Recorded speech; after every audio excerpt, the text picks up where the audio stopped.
बाकी अगर आप लोग बीएचयू में आ रहे हो प्रैक्टिकल देने तो मैं वहाँ पे रहूँगी। कोई भी दिक्कत होगा आप लोग तुरंत ग्रुप पे मैसेज करिएगा। जितना हो सके उतना हम आपका उस दिन हेल्प करेंगे, बिल्कुल घबराना नहीं है।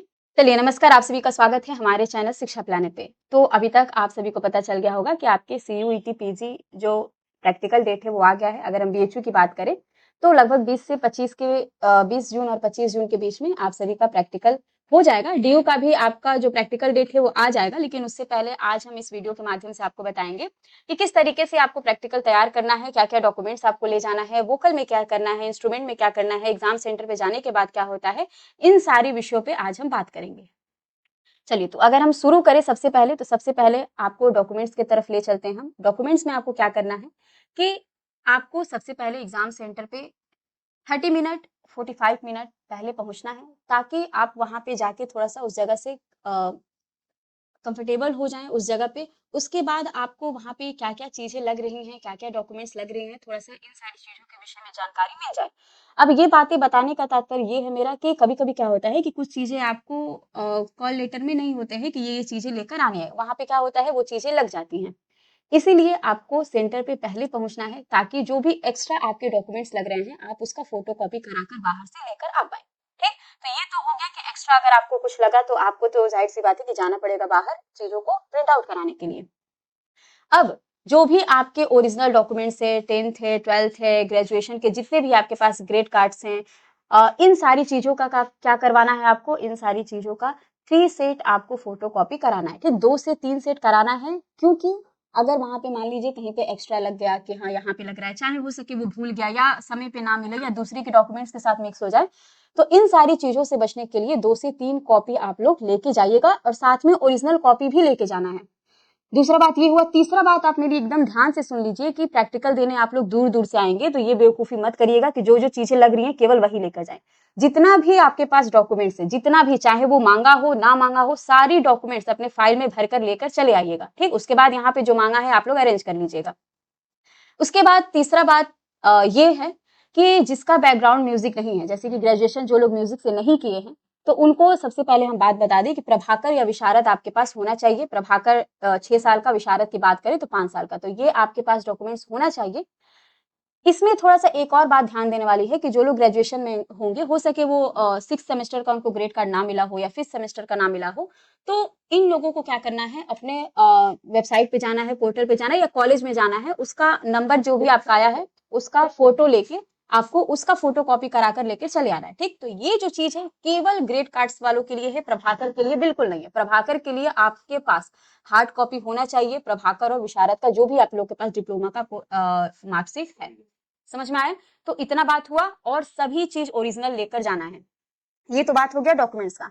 अब हम लोग आते हैं थोड़ा सा, ये मेरे पास एक कॉल लेटर है, इसमें क्या क्या चीजें मांगा है ये देखिए। तो एनटीए का स्कोर कार्ड आपको लेके जाना है। सभी को पता है कि हमने शुरू में ही बता दिया है कि 2 से 3 कॉपी लेकर जाना है। उसके बाद आपको बायोडाटा, सीवी, सारा ये सारी चीजें लेके जानी है, और सभी ओरिजिनल मार्कशीट, सर्टिफिकेट आपको लेके जाना है। आया समझ में? यहाँ पे तो 1 सेट लिखा है, लेकिन आप लोग 2 से 3 सेट लेके जाइएगा। आपको हाई स्कूल जो आपका एक मार्कशीट है वो लेके जाना है, इंटरमीडिएट जो आपका है वो लेके जाना है, ग्रेजुएशन का लेके जाना है। ये सारी चीजें आपको ओरिजिनल के साथ साथ 3 सेट का लेकर जाना है। तो इतनी सारी इसमें बातें हो गई। उसके बाद आपको कास्ट सर्टिफिकेट, जिसके पास ईडब्ल्यूएस है, सारी चीजें आप लोग लेके जाइएगा। मतलब कि जितना भी डॉक्यूमेंट्स है लेके जाना है। अब दोबारा मत पूछिएगा क्या क्या लेके जाना है, जो है सब लेके जाइए। उसके बाद आप लोग सोचेंगे सारा लेके जाएंगे तो फिर अरेंज कैसे करेंगे, तो उसके लिए विश्वविद्यालय में आपका जब डॉक्यूमेंट्स वगैरह लेकर जाएंगे तो वहां पे एक आपका छोटा सा वेरिफिकेशन होता है, जो कि आपके सीनियर्स करते हैं, या तो वो स्कॉलर्स होते हैं या तो मास्टर के स्टूडेंट होते हैं। ठीक, तो ये लोग आपका जितना भी डॉक्यूमेंट्स है वो अपने हिसाब से जिस तरीके से चाहिए वो अरेंज करके आपको दे देंगे।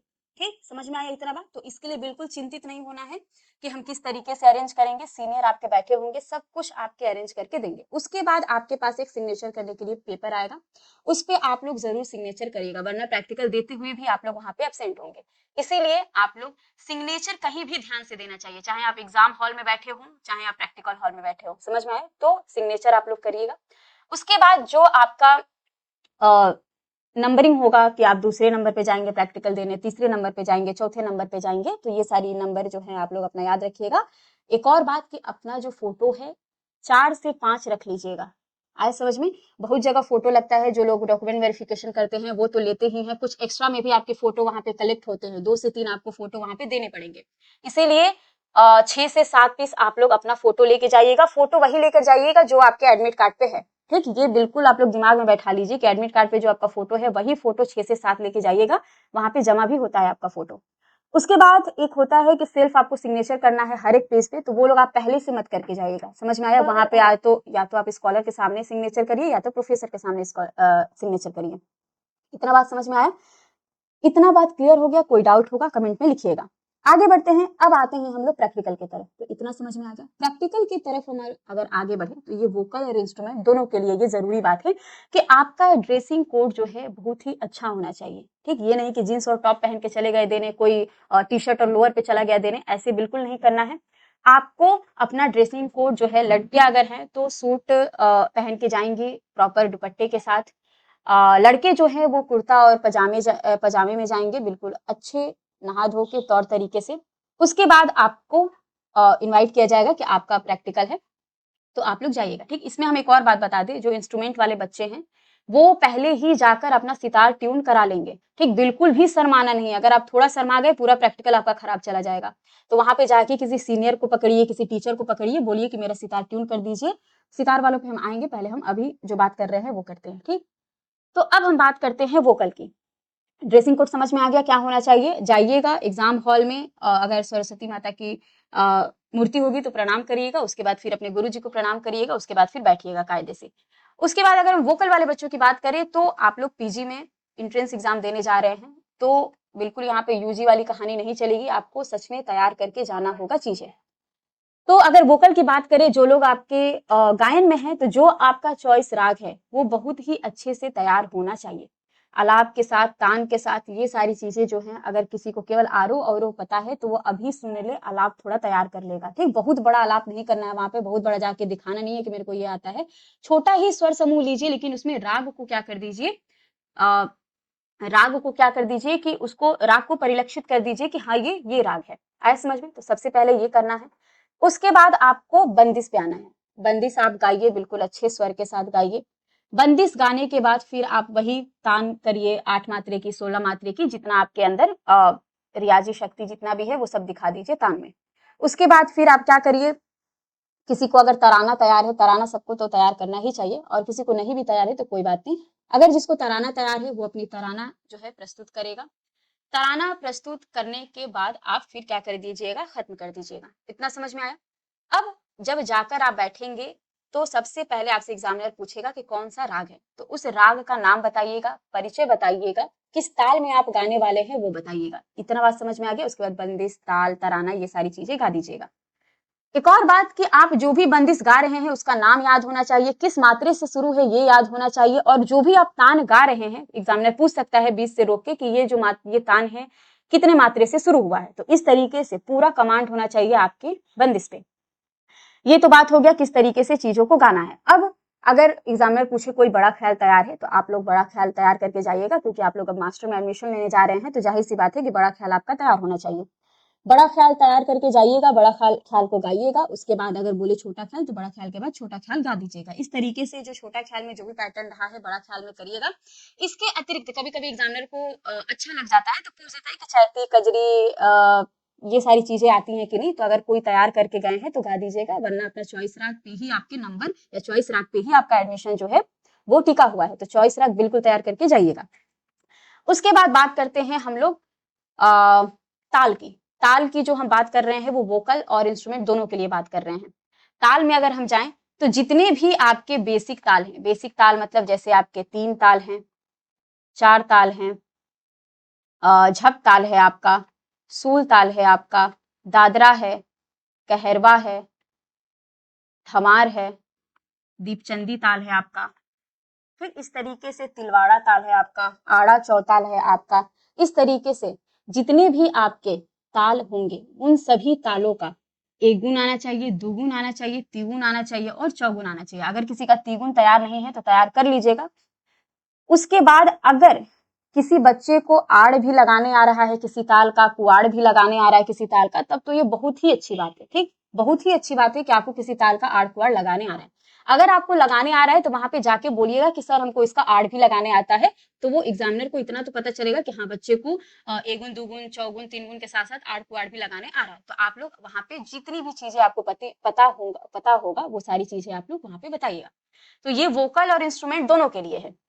तो इस तरीके से आपको तैयार करके जाना है। अब बात करते हैं हम लोग इंस्ट्रूमेंट, ठीक। वोकल वाले जितने भी आपको, अगर इसके बाद अगर कोई आपको डाउट होगा तो आप लोग कमेंट सेक्शन में लिख के पूछ लीजिएगा, ठीक। इंस्ट्रूमेंट वालों की बात करें तो सबसे पहले हमने एक एकदम आवश्यक बात बताई है कि जाके अपना इंस्ट्रूमेंट ट्यून करा लीजिएगा। उसके बाद आपको वहां पे पूछा जाएगा कि किस स्केल में आप बजा रही हैं या किस स्केल में आप गा रही हैं, तो आप लोग अपना स्केल भी बताइएगा। उसके बाद आपको इंस्ट्रूमेंट उठाना है, प्रणाम करना है। इंस्ट्रूमेंट लेके प्रणाम करने मत जाइएगा, ठीक। कभी भी इंस्ट्रूमेंट को कैरी करके झुकना नहीं चाहिए।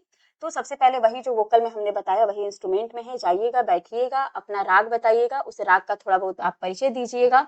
उसके बाद आपको क्या करना है, अपना जो भी चॉइस राग है उसको बजाना शुरू कर देना है। इंस्ट्रूमेंट वाले जो भी हैं आपको ट्यून करना आना चाहिए सितार। आया समझ में? इसीलिए पहले ही सीनियर से ट्यून करा लीजिएगा, बाकी वहां पे थोड़ा बहुत भी हिलेगा तो जाके आप लोग मनका वगैरह से सही कर लेंगे।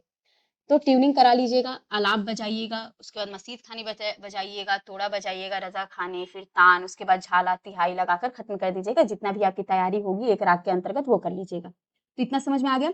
उसके अलावा आप तो ठीक है, वोकल में हमने बता दिया कि बड़ा ख्याल छोटा ख्याल दोनों आपका तैयार होना चाहिए।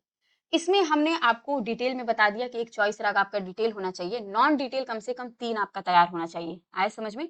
3 बहुत ही सुंदर सुंदर रागों में आप लोग 3 नॉन डिटेल तैयार कर लीजिएगा। उसके बाद वहां पे जाके वो बजाइएगा। आपको सितार के सभी पार्ट्स के विषय में जानकारी होनी चाहिए। किसे तुम्बा कहते हैं, मान लीजिए ये आपका सितार है तो कितने पर्दा होता है, कितने तरफ के तार होते हैं, कितने मुख्य तार होते हैं, कितनी खुटियां होती हैं, नीचे वाले भाग को क्या कहते हैं, भूरज कहाँ है, मनका कहाँ है, इसका कार्य कहाँ है, पूरे अपने इंस्ट्रूमेंट के बारे में आपको जानकारी होनी चाहिए। ट्यूनिंग का, भले ट्यूनिंग आपको करने ना आए लेकिन ट्यूनिंग के विषय में पता होना चाहिए कि कौन सा तार किस में जाकर ट्यून होगा। तो इतनी सारी जो जानकारी है, केवल इतना ही जानकारी लेकर जाइए, सारी चीजें अच्छे से वहां पे हो जाएंगी, क्योंकि वहां पे सीनियर बैठे होते हैं। कोई भी दिक्कत होगा आप लोग वहां पे पूछिएगा, सारी चीजें वहीं पे आपकी शॉर्ट आउट हो जाएगी। उसके बाद फिर आप जब प्रैक्टिकल जहाँ पे देंगे वहां पे भी सिग्नेचर करने को होता है, तो वहां पे भी सिग्नेचर करिएगा। उसके बाद एग्जाम सेंटर से जब आप निकलिएगा तो ये नहीं कि प्रैक्टिकल देके तुरंत निकल जाइएगा, ऐसा नहीं, ठीक। पहले वहां पे सीनियर से बात कर लीजिएगा कि और कुछ छूटा नहीं है, कहीं सिग्नेचर छूटा नहीं है, कहीं नंबर देना है आपको, फोटो कितना लग रहा है, और कहीं कुछ चीजें बाकी तो नहीं रह गई। उसके बाद 10 मिनट 15 मिनट बाद सारी चीजें जब जान लीजिएगा कि कुछ छूटा नहीं है, उसके बाद आप लोग एग्जाम सेंटर से अपने अपने घर जाइएगा। आया समझ में? तो इस तरीके से इस पूरे वीडियो के माध्यम से केवल हम ये बताना चाहते हैं कि जितना आपका तैयार है बहुत ही अच्छे तरीके से तैयार करके जाइए। दूसरा, ड्रेसिंग कोड बहुत मैटर करता है कि क्या पहन के जा रहे हैं। और तीसरा बात ये कि डॉक्यूमेंट सारा लेकर जाइएगा। उसके बाद चौथी बात ये कि पूरा सिग्नेचर जहां जहां वहां लग रहा है वो कर कर आइएगा, ठीक। तो केवल इतना ही आपको करना है। इसके अलावा कोई डाउट होगा तो आप लोग कमेंट बॉक्स में लिखिएगा या तो आप कॉल कर लीजिएगा। बाकी अगर आप लोग बीएचयू में आ रहे हैं प्रैक्टिकल देने तो मैं वहां पे रहूंगी, कोई भी दिक्कत होगा आप लोग तुरंत ग्रुप पे मैसेज करिएगा। जितना हो सके उतना हम आपका उस दिन हेल्प करेंगे, बिल्कुल घबराना नहीं है।